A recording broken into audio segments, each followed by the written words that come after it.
All right, guys, welcome back. JL Scott Fishing Needs. This is part 2. You can check out part 1 of this video, which would be the upper James River, and I'll link it up top, or you can find it on the YouTube channel. This is part 2. This is going to be where we talk about the middle section of the James River. And this is the middle section right here, okay, from Lynchburg east to Richmond, okay? And so we're going to talk a little bit about that and some of the misconceptions that we all have. I know I have my own bias, and this survey is on the other side of that, other side of the argument. My argument is I believe there's more fish in the middle river, okay, from Richmond to Lynchburg, just based on fishing trips. We catch 80 to 100 smallmouth bass, and then on fishing trips west of Lynchburg, not nearly as much, but they're better quality bass. Okay, in that 18, 17, 18, 19 range, more of those, whereas the middle river. And as I stated in the end of part 1, which you're going to find in the middle river, which is a 130-mile stretch from Lynchburg to Richmond. So we're hopeful. It's 2 floats in there. Remember, we got the 100-mile float coming up. And it's just a matter of, with the weather and what we got coming up, are we going to start in Joshua Falls to Richmond for about 100 miles, a little over 100 miles, or are we going to start from the Cow Pasture Jackson confluence in the upper James all the way down to Snowden, which is about 100 miles, by 90 miles, I think. We're gonna watch the weather. We're gonna look at it because it's going to happen right as the weather changes, because we really don't want to be out on the weather when it's 98 degrees in August in Virginia and it's humid. Trust me. You want to get that little break, because during that little break, it's always been our experience, that's when we get on them a lot better than August. Dog days of summer is August, okay, on the James River. It can be brutal. It can be down. The river can be down. Just makes it tough. And then we get into like late August to September, kind of get that little transition. Although I got to tell you, man, it's dropped to about 75 degrees here in the last 2 days, and it feels great outside compared to that 95 degree. So this is Middle James, Lynchburg to Bocher's Dam, which is where I grew up after moving from Northern Virginia, right near where I grew up. So this is that stretch. Bocher's Dam is a stretch I fished all the way into the pony pasture, all the way into Richmond City Fall Line as a kid growing up. It's really, really great and fun. You got a bunch of park systems, a lot of ramps, a lot of access in the middle river, which is awesome. So we're going to look at smallmouth bass represents 589 smallmouth bass, okay, which is less than the 800 so that was surveyed on the upper. So that, again, as I said before, that disproves my own experience, okay? And that's how sometimes we can get shadowed, like, by our own experiences into thinking that's just the way it is. And the survey is half as much. Almost half as many fish were caught in their survey in the middle river as the upper river. But my experience is completely different. We catch more fish in the middle river when we fish the middle river, just not the size. Well, let's take a look at the survey. Approximately 94% of these fish were less than 12 inches. Okay, right? That it reaffirms what we believe. Smallmouth bass collected from Middle James River, Fall 22, length and number. Juvenile bass, less than 7 inches. Same as the first video, mates. Red bars are your 7 inchers and less, and the green bars, and then you get your big bars. See that? Look, this is the number the big guys are looking for. 18, 19s, and 20s, okay? All right? So a lot of times people always say, I'll get messages where you're like, Jay, why don't they schedule the James River? Why don't they schedule the Middle River? Why don't they? Because this is what most people are seeing. They don't fish our systems.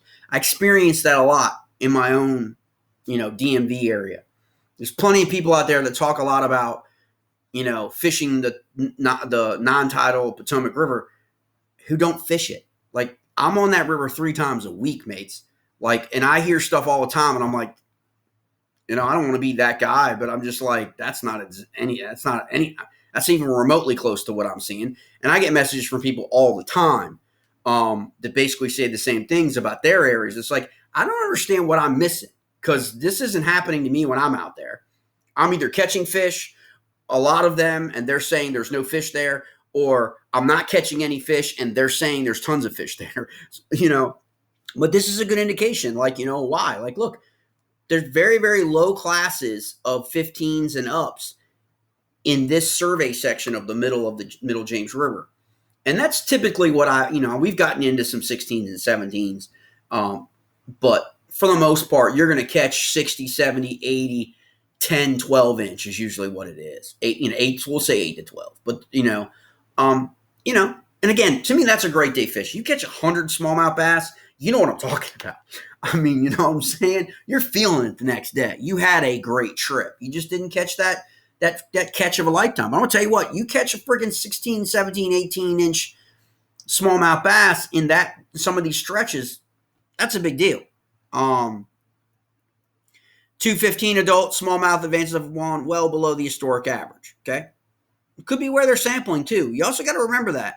These fish move, mates. I'm finding that so much in my research for my upcoming book on the Upper Potomac that I see that when you're out on the river like I am 3 times a week, you see these fish move, and they move 8 to 12 miles.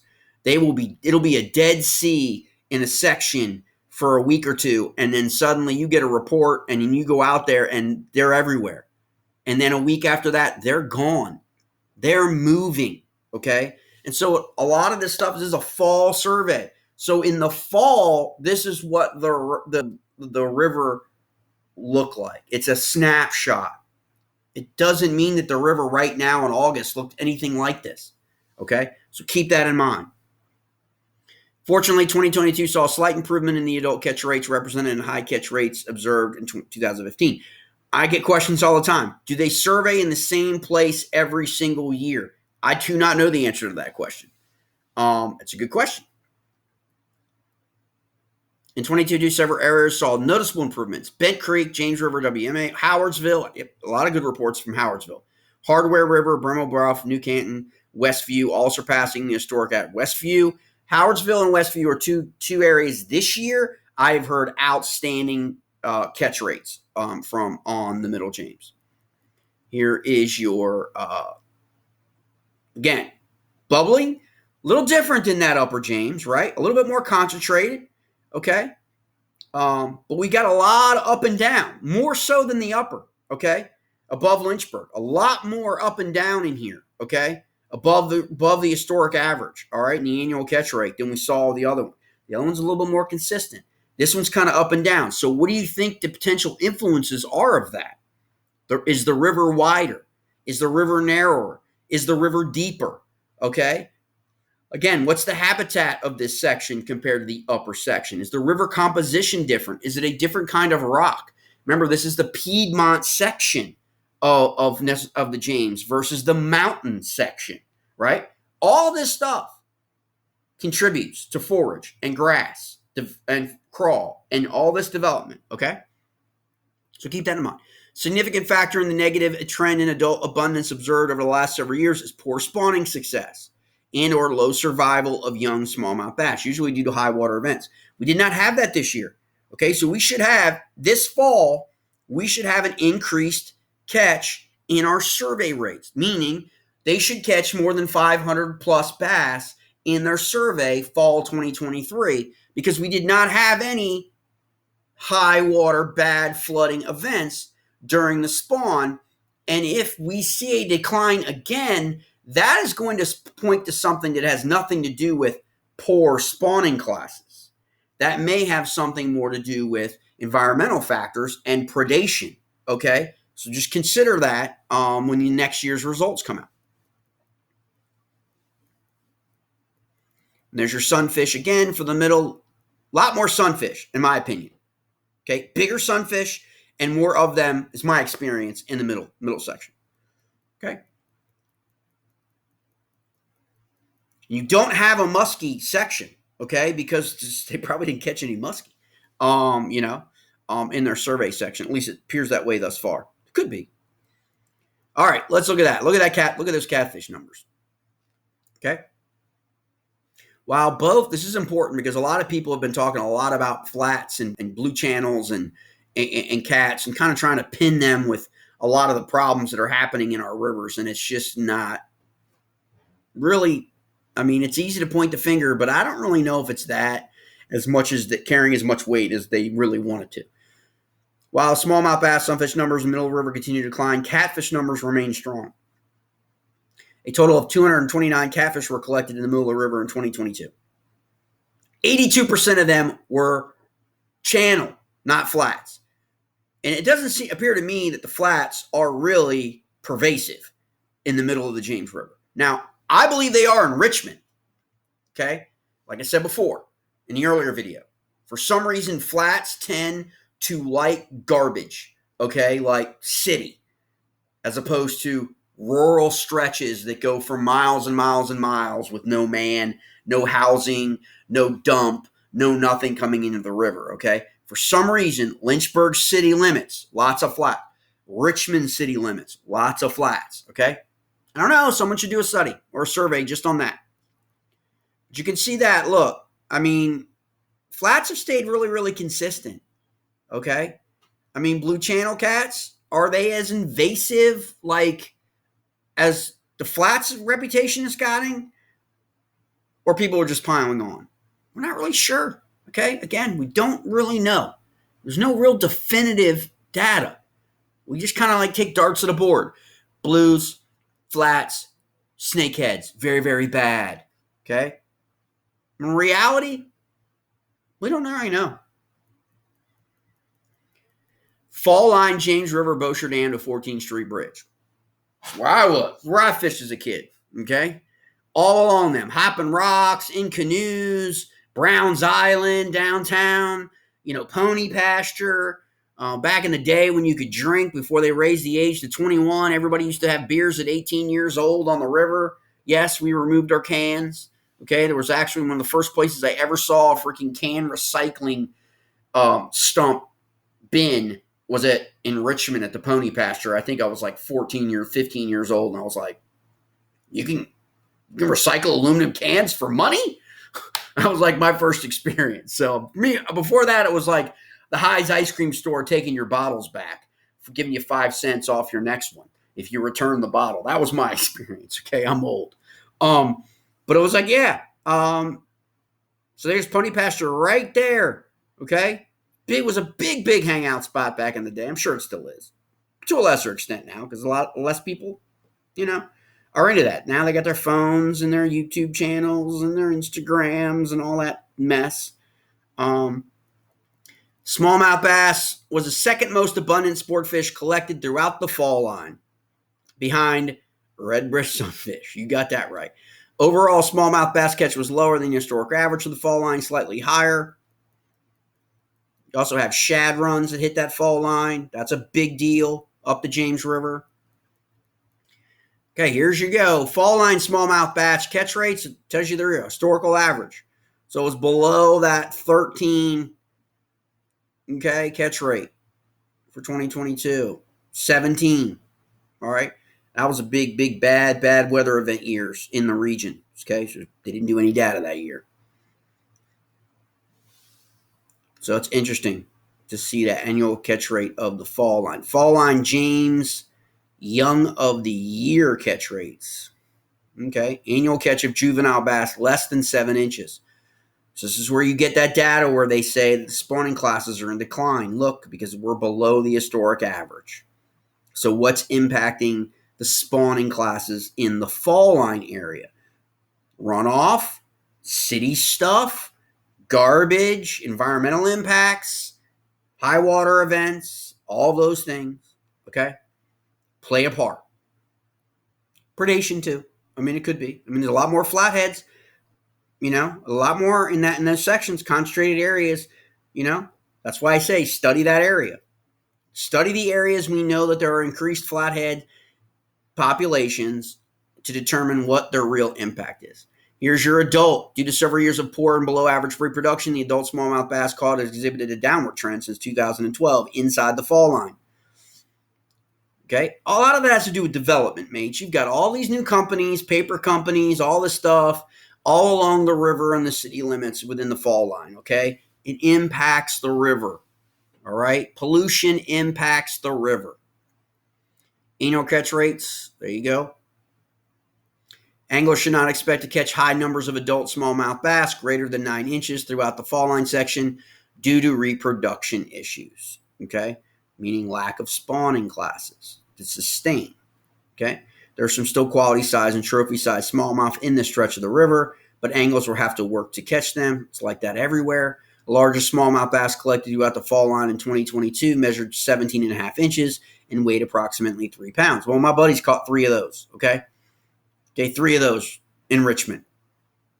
Now, like within the last 2 months. Okay, so they're there, mates. Okay, you just have to know when to go. And I can tell you emphatically, someone who's fished that area for a lot of my life, with a lot less experience at the time than I have now, that water starts to tick up a little bit. You catch them on that rising water flow, okay, you're going to get on them. And then as that water comes down, okay, they tighten up, okay? And then once it levels off and stays at like a certain 2.5 feet, 2 feet, 3 feet for about 3, 4, 5 days in a row, get back out there and roll out with that spinner bait. Roll out with that kind of moving topwater baits, and you're going to be fine. But if you get them and you get on them on that rising water where you know we're going to rise a foot in the next day and a half, okay, because of rain events out west, water's coming in through the fall into Richmond. It's going to pick up. It's going to increase the current flow. What happens when you increase the current flow, mates? You increase the oxygen in the water, which increases their ability to want to go to the gym, okay? They're going to want to go work out. They're going to want to go feed because they're going to feel better. They've got more oxygen in them, okay, as opposed to colder water, less oxygen, flat water, non-moving water, less oxygen, stained water after a storm, less oxygen, okay? They tend to not be as active. They're still opportunistic feeders. But if you get them on that rising, that is when you're going to get them on the fall line, okay? In the middle river, really. All right, smallmouth bass size and numbers collected from the fall line. James, there you go. See that?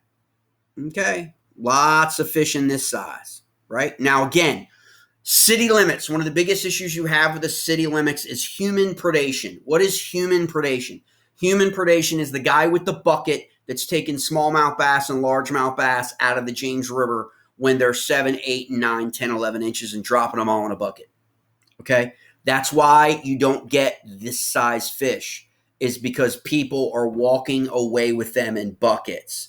Okay? And that happens more in the city limits than it does out in rural Virginia. That's just a fact. If you're canoeing or kayaking in this river, in the middle river closest to Richmond, above the fall line, or you're out in the fall line, you're kayaking, whitewater kayaking through a lot. We got some class 3s, class 2s, class 3s, and a 4 all right in there, depending on the water level in Richmond. You see the guys on the rocks, on the banks with white buckets. I mean, it ain't just bait fish. They're taking fish out of the river. That's another huge problem. It's not just flatheads. It's also humans, okay? Again, have to observe the regulations, whatever the regulations are. I'm not saying they shouldn't. If you're allowed legally, your creel limits legally, within the size range, who am I to say that you shouldn't be taking fish? Just follow the regs if you are, and not. I know there was one guy down there with like 13 freaking bass or something reported. Like, come on, man. They need to be punitively damaged so the message gets sent. You can't do that. You can't take a dozen of our smallmouth out of our freaking river. Okay, like, not happening. Bass are present in all sampling sites, so anglers can expect to find them throughout the fall line. There we go. Largemouth bass. Largemouth bass populations are trending up in the number throughout the fall line since 2007. In 2007. There we go. Let's have a little chart here. Fall line largemouth bass. Look at that. Okay. So there you go. Could be the question. Why are the smallmouth bass being more impacted more than, say, the largemouth bass in the fall line? Okay. Another great study. Largemouth bass collected range in size from 2 to 21, a 21-incher in the survey. Oof. Wow. The average size fish measuring about 8 inches. Largemouth bass collected, measured nearly 21 inches, and weighed 4 pounds. Never seen one that big in the fall line. Largest largemouth bass I've ever caught in the fall line was about 14 and a half, 15 inches. Catch more smallies there. But there we go, 21 inches. Largemouth bass collected from the fall. Yep, right in there. That's where I caught mine, right in that size range. Okay? But you can kind of tell. They're suffering from the same problem. Okay, look, why do we have so many 3 to 6 inch bass and they don't never make it bigger than that? Because people are removing them from the fishery. That's why. Again, if you want to impact the fishery, you got to push for a moratorium on stuff. I don't know. I don't want to be that guy, but I'm just saying. You want to get the fish populations back up, sustainable, better spawns, then maybe we need to address, if you're going to address flatheads and snakeheads, let's address humans, okay? Because we know what's happening, all right? Sunfish, panfish collected from the fall line. Look at that. There is a lot of big old bluegill, okay, in the fall line. Catfish. Blue and flathead catfish populations have good numbers of big fish available to anglers. Blue and channel. I'd say put bounties on those mugs. If you got a problem with that, if you think it's catfish, then put a bounty on them. Put an award bounty on them, whatever like that. Let more catfish get taken out of the water than bass, with creel limits, all that. There are things that they easily could do there. There you go, your size. Look at that, 16 to 23 inch size range. Look at that, okay? I have to double check on what that limit is now. Anglers looking to catch catfish should concentrate efforts relatively deep water and waters adjacent to deep holes, deep pockets of the pony pasture recreational area. That's kind of where I spent a lot of my time growing up. And the deep run just below wetlands recreational area. Yep, there's some grass up in there too. So there's grass, there's bait fish, and there's a lot of plankton and a lot of other organisms that the catfish are going to get into. So that's why they're there. Anglers should try using live bait for flatheads and cut a stink bait for blues and channel cat. Pretty obvious. Fall line section of the James can provide a rewarding trip for any angler, but caution is warranted when the river stretch exactly, because it can be dangerous. You can slip on a rock. There's tons of rocks, tons of holes, tons of areas, and when the water rises quickly, you don't want to be in that section, okay? That section, a lot of people have died in that section of the river. I will post up on our Facebook page, J.L. Scott Fishing and Eats, the stretch of the fall line inside the city limits of Richmond. I'll do a video on that, which highlights the areas in which you want to avoid if you are kayak, canoeing, or just paddling, okay? Because they are class 3 and up, okay, in areas. You can navigate around them, but you want to be aware, especially with weather events. If the river's up 2, 3, 4 feet, they become very, very dangerous. And so that is the second part of the non-tidal James River Fishery Management Report. Okay, so we covered today part 1, the Upper James west of Lynchburg. Okay, and then we've just finished east of Lynchburg, west of Richmond, and then now the Richmond fall line. Okay, and so that is how the state perceives the James River from a biological perspective through the metrics that they garner from, electro surveying. Okay, and so that's the state's perspective. What's your perspective? Comment in the comments below this video. Come join us over on J.L. Scott Fishing and Eats. If you're a smallmouth angler, come join the Smallmouth Army on the Chasing Smallies group page on Facebook, and help us mobilize our effort to keep people better informed of what's ahead, what's happening in our fisheries, but what the state is attempting to impose, and those people who make those decisions, and how those decisions are being overly influenced by people who don't fish, okay? Groups who don't fish, all right? And so, again, it's upon us to educate ourselves, to know what's happening in our fisheries, to identify the issues, identify the problems, send that information up the chain of command, so to speak, and be available. Find people in your community that will have a voice, that will go for you and speak for you at a town hall meeting, at a county, at any of that stuff. State Black Bass Committee. Contact the guy who was on the Black Bass Advisory Committee, if you live in my area, and inundate him with email him. Like, this is what you want, this is what you expect, this is what your friends want and expect, this is what you're happening, this is what we're seeing, these are the changes that we would like to see. That's their job, that's their role. Their role is to be a committee to provide input to any state regulations that are going to help. Unfortunately, a lot of state regulations are going to decimate, okay, habitats in ecosystems and remove us the ability to pass on to the next generation the kind of fishery that we want. Okay. So it's important. So that's why I do these fishery management reports, so you can understand what the biologists see, because they're the ones who are going to get heard from state legislatures, from Annapolis to Richmond, I guess Dover and Delaware, Harrisburg in Pennsylvania. They're the ones who are going to get listened to more. And if they're the only ones talking, and this is really a snapshot and not really what's happening in our overall ecosystem and river system, we're going to get what we're going to get, and we're not going to have a voice in any of it. So that's why I like to do these videos. I hope you guys enjoy them. Again, I will start a new playlist for all the management reports that we're going to begin to go over. This was the James River. We will do the Maury River next. We then will do the Staunton Roanoke River, and I'll do the Maryland Potomac, Upper Potomac one. West Virginia might have one too for Potomac. It'll be interesting to kind of look at, see how they play out together. But that's really it. If you have any questions at all, you can reach out direct to me, JL Scott Fishing Inc. Remember, the weekend of August 4th, 5th, and 6th, we'll be down at the Virginia Outdoor Sportsman Show, Meadowvent Park in Doswell, where you'll see it. It's right near the King's Dominion, big King's Dominion, thing on 95. You see me, or shoot me a message on Facebook if you're going to be around. Saturday especially. Should be there most of the day on Saturday. And you can meet. You can put a face to a video finally, and have a little meet and greet if you want to do that. But just let me know. Hope you guys enjoy this. If there's any other content you guys want regarding our fisheries in the region, please do not hesitate. Send me a message, JL Scott Fishing and Eats, and we will look into getting that content for you. We've got a lot more.